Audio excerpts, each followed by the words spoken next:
Halo, saya Fatal Sidki Husaini. Saya di sini akan menyampaikan laporan resume jurnal dari mata kuliah pengembangan sistem informasi yang berjudul Sistem Informasi Pembelian dan Penjualan Obat pada Apotek dengan Metode System Development Life Cycle. Resume dari jurnal saya berjudul Sistem Informasi Pembelian dan Penjualan Obat pada Apotek dengan Metode System Development Life Cycle. Jurnal Pengembangan Sistem Informasi Jual Beli pada Apotek. Volume dan halaman volume 3 nomor 1 Desember 2018 halaman 1 sampai dengan 12. Tahun Desember 2018. Penulis Laila Kurniawati dan Ervina Pristanti. Reviewer Fatal Sidki Husaini, tanggal 25 April 2020. Tujuan penelitian untuk mengatasi permasalahan yang terjadi disebabkan karena sistem yang masih manual, maka peneliti melakukan penelitian dan membuat perancangan program sistem informasi pembelian dan penjualan obat. Menurut Jogianto, sistem informasi adalah suatu kegiatan dari prosedur yang diorganisasikan, bila mana dieksekusi akan menyediakan informasi untuk mendukung pengambilan keputusan dan pengendalian di dalam organisasi. Manfaat dari sistem informasi ini adalah agar mempermudah proses pencatatan data obat, baik itu pembelian ataupun penjualan. Dengan adanya sistem informasi diharapkan dapat membantu proses bisnis pembelian dan penjualan pada apotek An-Najah. Untuk mempermudah dalam pengembangan sistem penelitian menggunakan System Development Life Cycle atau SDLC. Subjek penelitian apotek Stimik Nusa Mandiri. Objek penelitian membantu apotek atau klinik dalam hal jual beli barang dan mempermudah mendata barang. Asesmen data menggunakan beberapa cara, yaitu uji literatur, praktis, efisien, dan wawancara. Metode penelitian yang digunakan adalah menggunakan metode pengembangan SDLC atau System Development Life Cycle, yaitu uji literatur, observasi, wawancara, investigation, sistem, analisis sistem, desain sistem, implementation. Hasil penelitian proses bisnis pembelian obat pada apotek adalah sebagai berikut. 1. Pembagian pembelian mencatat data obat yang stoknya sudah habis atau tinggal sedikit dan diberitahukan kepada pemilik toko. 2. Jika sudah mendapat persetujuan dari pemilik toko, kemudian menelepon pemasok untuk mengirim permintaan obat tersebut ke apotek. 3. Kemudian obat dikirimkan ke toko. Setelah sampai, obat akan dicek keadaan dan keusiaannya. Obat yang sesuai permintaan akan langsung dibayarkan melalui kurir sejumlah harga obat yang dibeli, kemudian dimasukkan ke data obat di bagian gudang.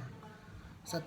Setiap akhir bulan, bagian pembelian toko membuat laporan pembelian obat dan diserahkan ke pemilik toko. Kesimpulannya, pengolahan data pembelian dan penjualan obat pada apotek An-Najah yang masih menggunakan sistem manual banyak menimbulkan permasalahan, yaitu proses pengolahan data dan pembuatan laporan yang tidak efisien. Dengan adanya penerapan sistem informasi pembelian dan penjualan yang teliti, usulkan sistem informasi yang dibuat dapat meminimalkan kesalahan dalam proses pengolahan data pembelian dan penjualan, dan dapat mempermudah pekerjaan. Penyimpanan data dalam database yang terkomputerisasi akan minimalkan akses kepada data fisik atau arsip. Ini berarti penyajian data atau informasi akan lebih cepat dan aman. Dalam mengembangkan sistem informasi penelitian menggunakan metode SDLC, metode SDLC mempermudahkan penelitian dalam melakukan perancangan sistem karena langkah-langkahnya jelas dan mudah. Kelebihan penelitian: 1. Penulisan ini diteratur sesuai dengan kaidah pembuatan penulisan jurnal. 2. Penjelasan cukup detail menggunakan dasar teori yang tepat. 3. Menggunakan tata bahasa yang sesuai EYD. 4. Menyertakan referensi. 5. Metode yang digunakan sangat mudah dipahami. Kekurangan dari penelitian: 1. Terdapat beberapa istilah yang hanya dimengerti oleh bintang tertentu. 2. Space penulisan dan jumlah halaman kurang teratur dan sesuai. 3. Banyak istilah kedokteran yang sulit dipahami. Ya, di sini juga ada perbandingan jurnal. Dari jurnal yang telah saya resume, saya akan membandingkan dengan hasil resume jurnal teman saya yang berjudul penggunaan metode waterfall untuk pengembangan sistem monitoring dan evaluasi pembangunan pedesaan. Tujuan penelitian ini yaitu diharapkannya peneliti ini mendapatkan wawasan yang luas dan memudahkan penduduk desa untuk mendapatkan informasi dan komunikasi yang dilakukan secara bertahap dan luas. Untuk memberikan informasi menggunakan beberapa cara, yaitu 1. Menentukan masalah penelitian, mendefinisikan permasalahannya yang ada dengan melakukan studi lapangan atau mencari data. 2. Menentukan pendekatan komputasi yang digunakan dalam analisis dengan desain menggunakan metode Object Oriented Analysis Design. Sedangkan metode dalam pengembangan sistem ini adalah metode waterfall. 3. Pengembangan software dalam penelitian ini menggunakan bahasa pemrograman PHP dan database MySQL sebagai sarana dalam pembuatan prototipe aplikasi. Kesimpulannya adalah bahwa pengembangan sistem informasi monitoring dan evaluasi pengembangan pedesaan dapat dilakukan dengan menggunakan waterfall yang sangat efektif dalam menganalisa dalam mendefinisikan kebutuhan sistem dari hasil yang didapat beberapa kebutuhan sistem dan informasi.